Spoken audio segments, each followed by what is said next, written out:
Okay, we're rolling. All right, so Jerry's not here, which is unusual because he's usually here training up a storm, plotting his next caper. Nonetheless, I signed over a copy of the book, and we'll roll on. I think we should go to Union Bail Bonds would be our next stop. Okay. All right.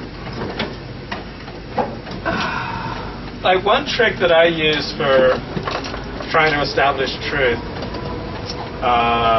whether I'm dealing with a text, frankly, whether it's the Bible or an essay or what somebody's telling me, is that when they go against kind of their ideological outlook, I trust them. And when they're just like, trying to build a foundation under their story, under their outlook, then I'm more skeptical. So that's an example. Like when people tell me things that are not in their self-interest, that's one way that I use to kind of gauge when someone's telling me the truth. Well, what are some of the things that you do to try to gauge when someone or something is telling you the truth or not? I find that one way to gauge when people are telling the truth is when you sit down and it's not a transactional thing with them. In other words, when they have nothing to gain, and yet they're still willing to talk to you, those are the people that are going to tell you the truth. If, let's say you're working for a tabloid and you're giving them money, the truth is going to be shaded. And then if you really care about the truth, which the tabloids, by the way, do not, you have to dig a little bit deeper. So I think what it is that if you meet them at the House of Pies and you're sitting down one-to-one and you realize that they're talking to you because they want their story told and they have nothing to gain by it, and in fact they actually may have something to lose. Those are the people that are telling you the truth in my book. Yeah, I like that. Yeah. I find that writing a book is a huge advantage over writing a story.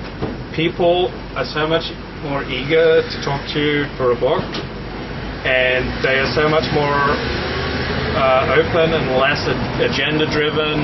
Like if it's an article and it's a movie producer or director you're interviewing, they're talking to you primarily to push their particular movie.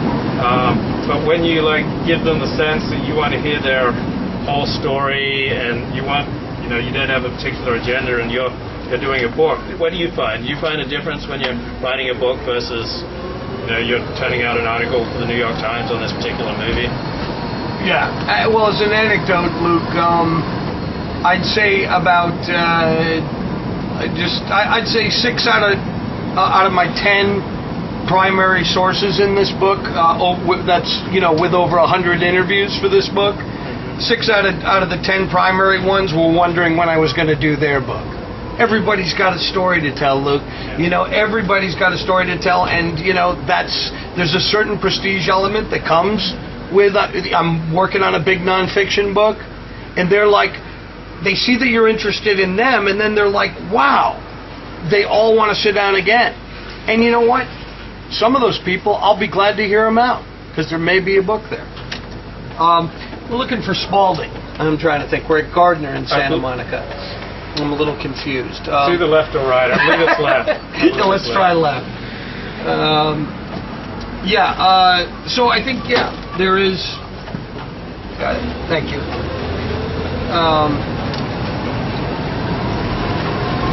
So people are willing to talk because they feel like they're becoming part of history. Yeah. I mean, writing a book is so much more satisfying, do you find, than churning out articles? What do you think? Well, fortunately, I have a good agent, and I command enough advance money to carry me through the year it takes me to write the book. And, do I get rich writing books? Hell no, not even close.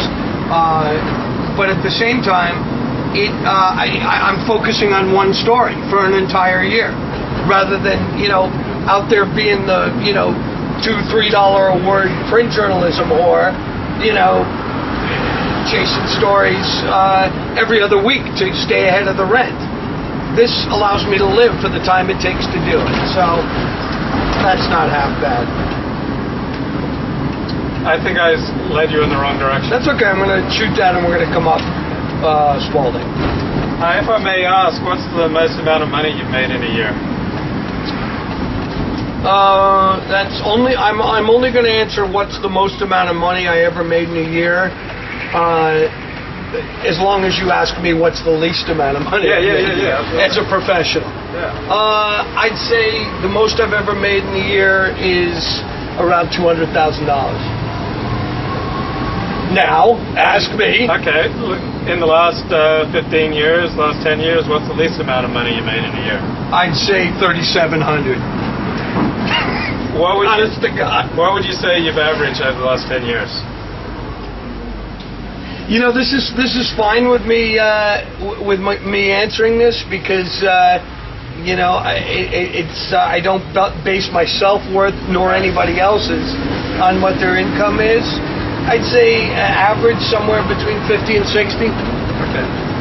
And just to be even, the most amount of money I've ever made in a year is $50,000, and over the last 10 years I've averaged around $32,000 a year. Yeah. I hear you, man. So, I mean, like when, as freelance writers, like money is often a huge issue, or at least it is for me. So, like when poor, I find myself thinking about money as much as sex. How about you? Do I think about money as much as sex? I don't think about money essentially. I think sometimes during the rough spots in life, I'm sad to say that I think of my debts as much as sex. And that's just not a comfortable place to be. Financial insecurity sucks. I've managed to pare down my life to such a degree whereby I consider my 1969 VW bus with a bed in the back of it to be homeless insurance. If the bottom falls out, I'm fine. I'm literally fine living beside a park in Santa Monica or Venice, you know, in my van, as long as I have my gym membership at the 24-hour fitness where I can take a shower. You know, what more does a man need, really? I lived out of my vehicle for about 4 months. Yeah. Okay, we both have been down that road. Yeah. How was it for you? It was okay. It wasn't so bad. Yeah. I mean, I'm real grateful I haven't had to do it in the last 13 years. Did you have a wireless connection? No, this was 15 years ago before the internet, really. All so when I first came to LA in '94. So take showers at a friend's place, but for 2 weeks I couldn't take a shower there. I went 2 weeks without a shower. All right, that sucks. I gotta have me a shower. Yeah.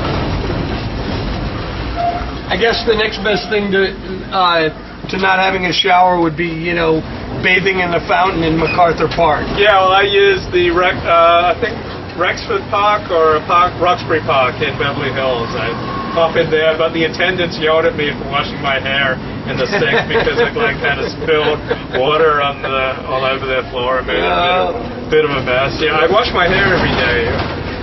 Even though I wasn't able to take a shower in the sink at Roxbury Park. Right. How have you found the whole internet thing? You started blogging on HollywoodInterrupted.com.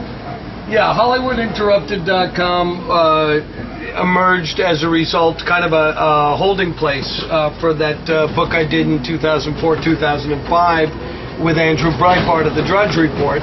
That was kind of like our book website, and then I started you know, breaking Hollywood news on there, and then I signed on with a extremely demographically desirable web network called Rudius Media, which is run by Tucker Max. He wrote the book I Hope They Serve Beer in Hell. He gets an immense amount of traffic.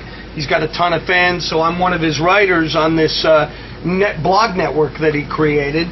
So I have that built-in traffic and that built-in demographic. And fortunately, I have enough of a name that when I do break a story, I get the kind of traffic that you know, that will virally go around the world via someone, you know, one of the New York tabloids will mention one of my stories, and then it'll